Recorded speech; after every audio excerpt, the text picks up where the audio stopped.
ঢাকা ৮ আসন ট্রাক মার্কা গণ অধিকার পরিষদ থেকে আমি মেঘনা আলম। রাজনীতিতে আমরা কেউ আসি যাই না, রাজনীতির মধ্যেই আমরা নিমজ্জিত থাকি। রাজনীতিবিদ হয়তো রাজনীতি নিয়ে বেশি কথা বলে, মেইন স্ট্রিমে এসে আপনাদের সামনে ক্যামেরার সামনে দুটো স্লোগান দেয়, কিন্তু আমার দেশের এবং পৃথিবীতে যত মানুষ আছেন প্রতিটি মানুষ রাজনীতির মধ্যেই অবস্থান করেন, সেটা আপনি কনসিয়াসলি হোক সাবকনসিয়াসলি হোক।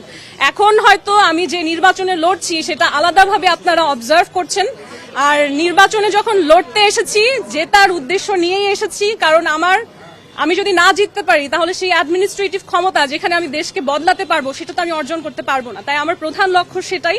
আর কাউকে আমি কম্পিটিশন মনে করি না, বরঞ্চ অন্যদের কাছ থেকে শেখার চেষ্টা করছি।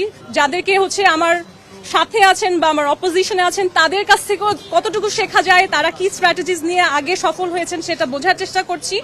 এবং আমি মনে করি বাংলাদেশের মানুষ নতুনত্ব চায়, তারা একঘেয়েমিতে পড়ে গিয়েছে, তারা এক জিনিস আর দেখতে চায় না, এবং তারা আসলেই এমন মানুষ চায় যে ব্যতিক্রমী এবং নির্ভয়ে নিজের কথা বলতে পারে। কারণ যেই মানুষ নির্ভয়ে নিজের কথা বলতে পারে না, নির্ভয়ে সমাজে অন্যায়ের প্রতিবাদ করতে পারে না, তার কাছে যদি আপনি পৃথিবীর সব ক্ষমতাও দেন তখনও সে অন্যায়ের প্রতিবাদ করবে না, কারণ যার স্বভাবেই সেটা নেই তাকে আসলে ক্ষমতা দিয়েও লাভ নেই।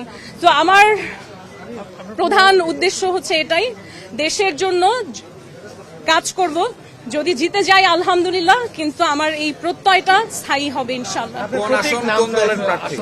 ঢাকা ৮ আসন ট্রাক মার্কা গণ অধিকার পরিষদ থেকে আমি মেঘনা আলম।